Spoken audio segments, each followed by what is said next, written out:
According to the Pew Research Center, 72% of Americans agree that most news sources today are biased. But where did this all start? According to Arthur Schlesinger in the College Board Source Historian as Participant, there is a dichotomy between witness historians and traditional historians. Witnesses tend to report melodramatically, while technical historians tend to force events into patterns where none may exist. Today, in news, similar biases exist, such as sensationalizing in news, which is parallel to the witnesses. But now it is not just on paper, but in all different forms. You have social media, television, the internet, etc. And this ubiquity has increased the bias within, this spread the bias from to 93% of the Americans who watch the news at least on an occasional basis. But with all of this spreading, how exactly does it affect us, and particularly on perception? Good morning, my name is Omar M, and today I'll be analyzing the inquiry. To what scope does the proliferation of mass media, particularly news and its biases, impact American perceptions of international immigrants?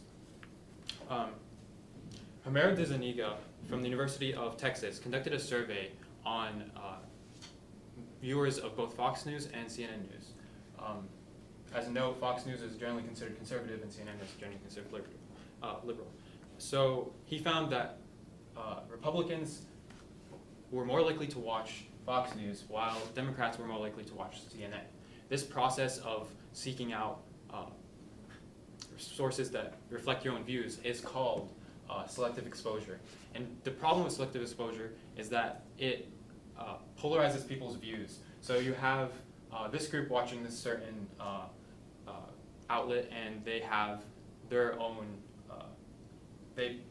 basically their views are strengthened and are separate from the other ones. So this creates problems when trying to make agreements. And this applies to immigration, where in de Zuniga's study, he found that Fox News increased the support for restrictive immigration policies for Republicans and Democrats, showing a shift in their perception of immigrants. And this is obvious that media bias definitely has an effect on how we think about other people. But some people say that it isn't the news itself, but rather how people view the news, that it's biased. This is known as hostile immuno bias, where essentially you have you perceive bias against your own beliefs. So, for example, in a sporting event, the other team may think that you may think that the other team had more fouls or infractions while your team did not.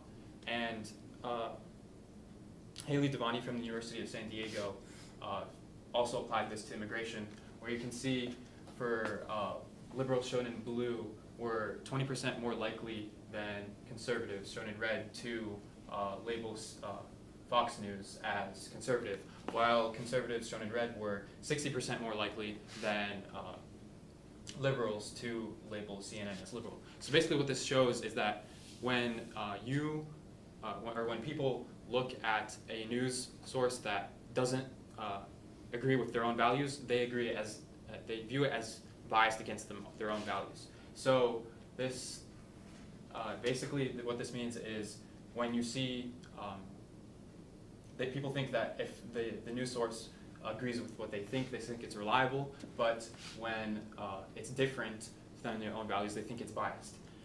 But that's not really a complete explanation of news bias. Burkhardt references that some information that news releases is distorted, basically, and it can come either in satire or taking things out of context, or just outright false information. And bias doesn't actually have to come in intentional forms either. Ramirez Soto mentions framing, which basically is the unconscious decisions journalists make during the production process. This includes how they define the topic all the way to what time and date they put of an event within an article. All of these are necessary to publish the article, so you can't really avoid it. so media bias seems unescapable, but Johanna Buchhardt from the University of Rhode Island offers a solution. She advocates for using artificial intelligence or bots to catch biased or false information, and this it's limited in its scope because you can't. There's so many different combinations of words in the English language that the computer programs can't catch everything, basically. So there's two solutions that she offers that can help make them find the validity of the source. So there's a bag of words approach and the semantic analysis. So bag of words, basically what it does is it finds parts of speech and the number of pronouns and negative emotion words, and it compares them to the typical writings of deceptive writers. So if it matches the typical design of what they write, then it flags it as questionable. And the semantic analysis, basically what that does is it takes different sources and it creates like a compatibility report. So if there's a difference, that can suggest maybe some false information. But these by themselves don't offer a complete solution because it's only a probability of whether it's valid or not. So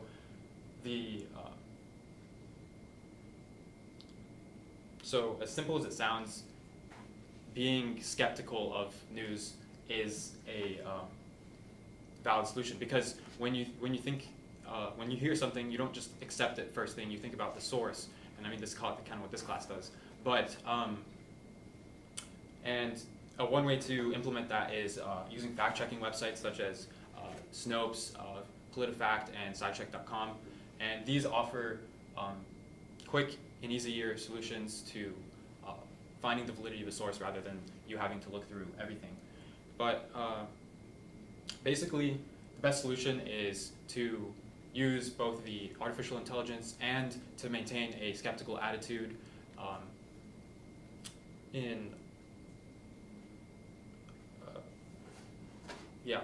and basically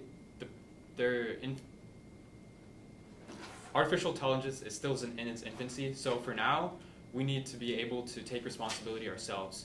We must fact check, we must be able to be skeptical and vigilant of media bias in order to take back control over our perceptions and not be controlled by the media. Thank you.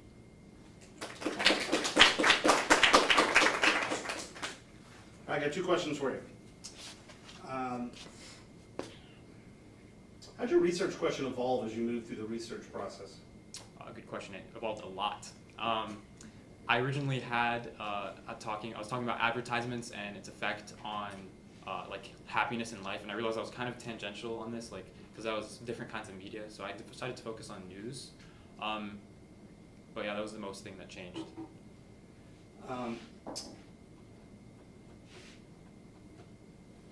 If you had more time, what additional research would you conduct on this issue? The main thing that I had was I was focusing on the U.S. and I was also focusing on Mexican immigrants specifically. So I was wondering if I maybe focused on Europe. I found sources on that, but I didn't use that. But if I focused on Europe and the refugees there, I would wonder if I'd find the same pattern here. All right, thank you.